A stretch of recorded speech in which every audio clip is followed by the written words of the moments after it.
死んでいた朝に弔いの雪が降るはぐれ犬の遠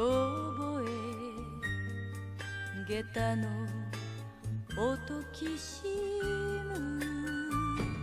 因果な重さ見つめて歩く闇を抱きしめる蛇の目の傘ひとつ命の道を行く女涙はとに捨てました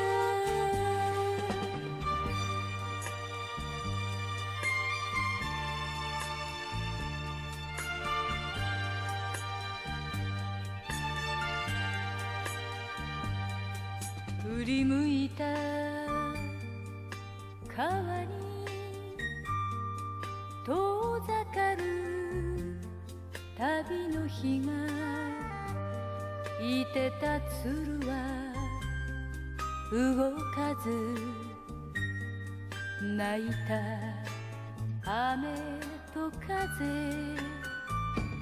冷えた水面にほつれ髪映し涙さえ見せない蛇の目の傘ひとつ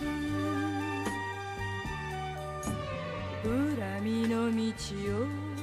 行く女心はとに捨てまし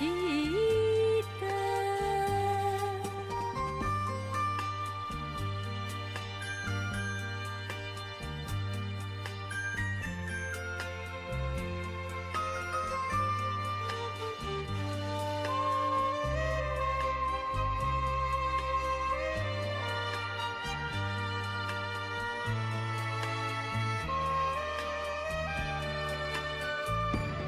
義理も情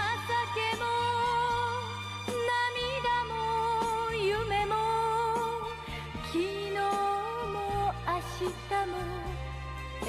のない言葉恨みの川に身